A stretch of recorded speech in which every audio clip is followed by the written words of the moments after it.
দেশকে উন্নয়নশীল দেশে পরিণত করতে বাণিজ্যিক নগরী চট্টগ্রামের অবদান অনেক। দেশের অর্থনীতির লাইফলাইন সমুদ্র বন্দর চট্টগ্রাম ঘিরেই চলে দেশের ৮০% বেশি আমদানি রপ্তানি বাণিজ্য।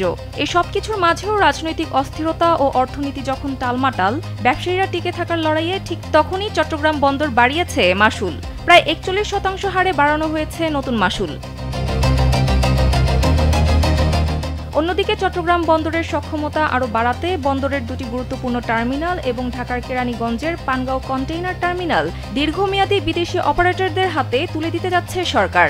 আগামী ডিসেম্বর মাসেই এ বিষয়ে চূড়ান্ত চুক্তি স্বাক্ষরিত হবে। এর আওতায় লালদিয়া টার্মিনাল ৩০ বছরের জন্য এবং নিউমোরিং কন্টেইনার টার্মিনাল ও পানগাঁও টার্মিনাল ২৫ বছরের জন্য বিদেশি কোম্পানির পরিচালনায় থাকবে। জীবন অবাক না করলে কে করবে? ২৮% মিল্ক ফ্যাটের অবাক করার সাথে ফ্রেশ মিল্ক পাউডার। জীবন অবাক করুক প্রতিদিন।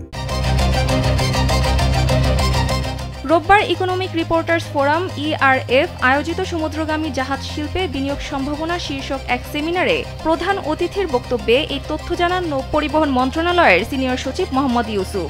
নৌপরিবহন সচিব বলেন, পৃথিবীর কোথাও যেটা নেই আমরা তা করছি। বন্দরের মধ্যে কন্টেইনার খুলে পণ্য ছাড় করা হচ্ছে।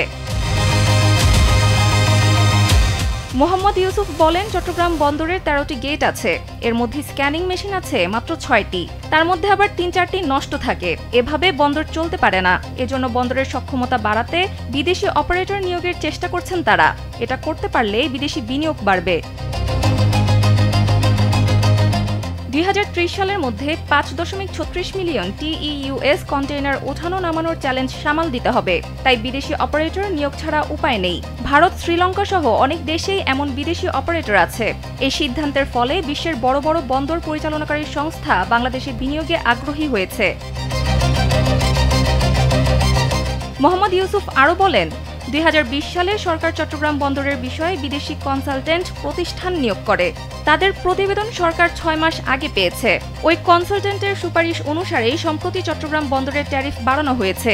বিশ্লেষকদের মতে, বিদেশি বিনিয়োগকারীদের আকৃষ্ট করতে এবং তাদের জন্য বন্দর পরিচালনাকে আর্থিকভাবে লাভজনক করে তুলতেই এই বড় ধরনের ট্যারিফ সংস্কার করা হয়েছে। সানজিদা ইসলাম, কালবেলা।